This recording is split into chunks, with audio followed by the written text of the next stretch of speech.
Hello বন্ধুগণ, তোমাদের সামনে আমি আরেকটা নিউ ব্লগ নিয়ে হাজির হয়ে গেলাম। কেমন আছে সবাই? দেখো, আমার সকালটা এভাবেই শুরু হয়। সুন্দর করে রেডি হয়ে আমি ভার্সিটির উদ্দেশ্যে রওনা দিয়ে দিই। দেখো, রাস্তায় কাদের সাথে দেখা হয়ে যায়। একদম গ্রাম্য একটা পরিবেশের মধ্য দিয়ে আমি হাঁটতে হাঁটতে যাই, খুবই ভালো লাগে।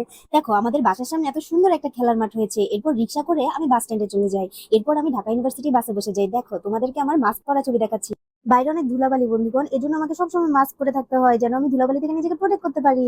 তারপর 1 ঘন্টার জার্নি করতে করতে আমি ভার্সিটির দিকে যাচ্ছিলাম, কিন্তু রাস্তার সাংঘাতিক জ্যামে বসে থাকতে থাকতে আমি একদম বোর হয়ে গেছি বন্ধুগণ।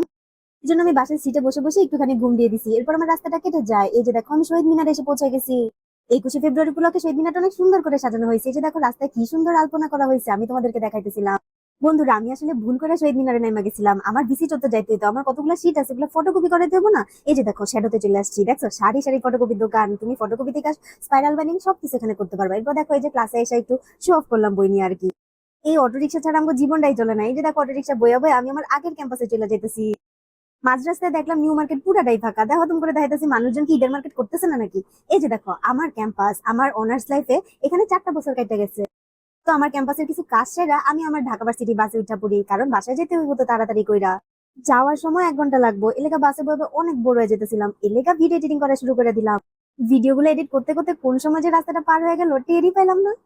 আমার কিন্তু জানালা দিয়ে রাস্তা দেখতে অনেক বেশি ভালো লাগে। তুমগো কি ভালো লাগে? কমেন্ট সেকশনে জানাও।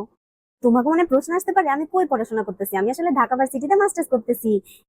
আমি আবার পার্ট টাইম পোলাপানও পড়াই। এই যে দেখো, পোলাপান পড়াইতে চলে আসছি। এরপর রাস্তা দিয়ে আমি আবার বাসার উদ্দেশ্যে রওনা দিছি। এই যে দেখো, জুতা লইয়া চুরি করে করে বাসায় ঢুকতেছি। বাসা আসতে আসতে ইফতারের টাইম হয়ে গেছে, এই জন্য তাড়াতাড়ি করে বাসায় আইসা আমি ড্রেস আপ চেঞ্জ করে একদম ফ্রেশ হয়ে যাই। এরপর দেখো, তোমার করে ইফতারের প্রিপারেশন দেখাই। হালকা পাতলা ইফতারের প্রিপারেশন চলতেছিল। ইফতার শেষ করে তো অনেক টায়ার ছিলাম, কিন্তু পড়াশোনা কত করতে হবে। এই যে দেখো, আমার মোটা মোটা বইগুলা নিয়ে এখন বসে যাবো। আজকে স্যার অনেকগুলা চ্যাপ্টার দাগাই দিছে, ওই চ্যাপ্টার গুলো এখন ঠাডা মুখস্থ করতে হইব। বন্ধুরা, তোমার করে আমার এই বেড টেবিলটা দেখাই। এটাতে বসে বসে পড়তে কিন্তু অনেক মজা, কিন্তু মাঝে মাঝে একটু পাটা ব্যথা হয়ে যায়। তো আমি এটা বাইর করে পড়তে বসে গেলাম, হালকা পাতলা একটু পড়াশোনা করে। চা খায় মাথাটা একটু ঠান্ডা করে নিলাম। চা ছাড়া আবার আমার মাথা ঠান্ডা হয় না। চা খাইতে খাইতে আমি আবার আবার একটু পড়াশোনা করছি।